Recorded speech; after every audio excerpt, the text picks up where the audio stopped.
Jessica with Chapter Chicks, and oh my gosh, you know, I feel like I just need to tell you guys where I've been every single time because it's forever in between videos. We all got sick again, if you can't tell. We got the sinus infection and we got croup. It is what it is. You know, we've been really having a rough winter. But I still managed to get some reading done, although not exactly as much as I wanted to get. I did get 4 books done, which is my goal, is to get 4 books done every month so I can read 48 books by the end of 2015. And I did get 4 books, so that's good. But 2 of them were for school. I was an idiot this semester, and I'm taking 3 literature classes. I'm taking women's literature, the Great American Novel, and early British literature. Or late British literature. I don't remember, but British literature. And I have no time for my own pleasurable reading because I'm reading for everything else. But I'm going to just go ahead and get started and talk about what I read. And I'm also going to tell you guys 2 of the books that I plan on finishing in February because with my schedule right now, I don't know what books I'm going to be reading for school, and I also don't know how much I'm actually going to get done. So I'm just going to get started. The first thing that I read in January was Dorothy Must Die. This is by Danielle Page. I loved this book. It was so much fun. It's about a girl, what's her name? I forget her name because it's been such a long time since I've read it. But it's about this girl, and she hates her life. She's having a really rough go, and a tornado comes and takes her away in Kansas and takes her to Oz. But Oz is not as we remember. Dorothy in this book goes back to Oz, or before this book happens, went back to Oz, took over, and has made it pretty terrible. It's this girl's job to kill Dorothy and try to set Oz back to the way it's supposed to be. The tagline says, "Your mission: remove the Tin Woodman's heart, steal the Scarecrow's brain, take the lion's courage, and then Dorothy must die." So it's really good, and I do have to say that my favorite part about this book was seeing the side characters that are from the movie. I actually haven't read the books of Wizard of Oz, but from the movie, seeing these guys in this book was amazing. The only downside to this book was I got really tired of the main character's attitude. She was really pessimistic and just always like, oh, well, of course this would happen to me. And it's like, towards the middle, it started to get a little repetitive and a little like, okay, but yeah, you're in Oz, you're in a magical land. Let's do something about it. The next thing that I read in January, I'm really proud to say, is Rapture by Lauren Kate.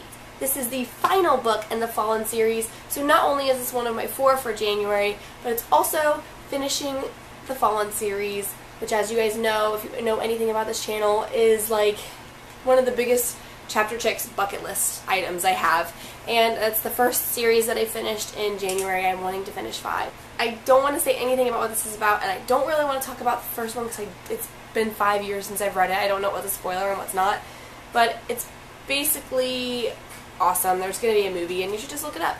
I feel like if I had this series to marathon, I would have got really annoyed with it. But if I had read them closer together, I would have enjoyed it more because there was a lot that I forgot from Fallen and Torment, I think is the second one. There was a lot that I've forgotten from those, so I wish I would have read them closer together, but definitely not one right after the other. But I will say this is also my favorite installment. We finally got all the answers, we finally got everything I wanted, and it wrapped up really nicely. Then I started school and had no time for any pleasurable reading, so I read The Great Gatsby for my American Novel class. This is by F. Scott Fitzgerald. This is my second reading of this. I read it in high school, and I will say I didn't like it as much the second time around. That because I still really enjoyed it, still really loved it, and for what this book was, and what it was made for, and what it was trying to accomplish, and what it did accomplish, it gets 5 stars for that. Judging this book on what this book was trying to be, it's amazing. In comparison to some of the other amazing, fantastic things that I've read, though, definitely not up to par with those. But for what this book was trying to do, it's amazing. It's about a man who lives across the way from a man who throws awesome parties. And it's roaring 20s, blah blah blah. There's no way I can talk this book out. There's no way I can explain it without spoiling. It's a really short read, and it's definitely something that everyone who likes reading should pick up at one point in their lives. The next book that I read is actually part of this giant anthology for my women's lit class. It's in here. And that is The Awakening, and I know I'm not going to say this name right, but you know what? I'm going to say it how it sounds, and it sounds like Kate Chopin. Kate Chopin? I don't know how to say it. but it's The Awakening by her, and she, you know, I really, keep chopping, I don't know, but I liked it. I gave it 3 stars. It was definitely something worth reading for a women's lit class. It's not something I would have picked up on my own, but I am glad I read it, and it does show a lot of women's issues. It's about a woman, and she is trying to come to terms with her individuality and realize that she's not just a mother, she's not just a wife, she's a person, and with her own wants and her own desires, and it's worth reading for that feminist perspective. But definitely not something I would have picked up on my own. And that is everything I read in January. Not too much exciting stuff, but we've been sick. Emma's been really sick. The house is a mess.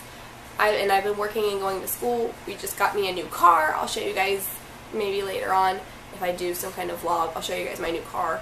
And so I've been working extra hours so we can make sure we have enough in the budget for that. And it's been a crazy ride in 2015 so far, but all good things, except for being sick. That's not good. What I'm reading right now for my Great American Novel class is The Catcher in the Rye by J.D. Salinger. Again, I don't know if I'm saying that right. I'm a little less than halfway through, and I gotta say I don't see what the big deal is.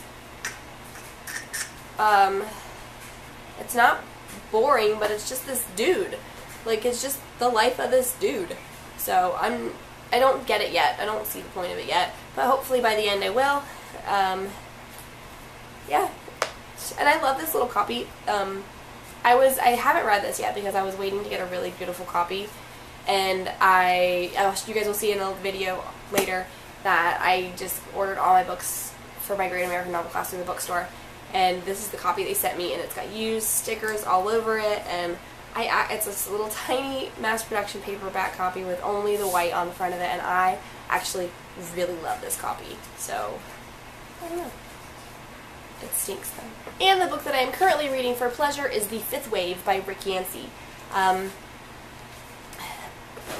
recently picked this book up, and it is so good. I am really into any book that has a giant surface area right now. I don't know why, but I love holding them, and wanting to hold them is helping me stay in my reading gear. I'm not getting into a reading slump, and I'm not very far into this at all, but I really enjoy it already. I'm only like 20 pages in, and I can't wait to figure out what happens and get even further in the series. I liked The Monsterologist by Rick Yancey, so hopefully I'll like this as well.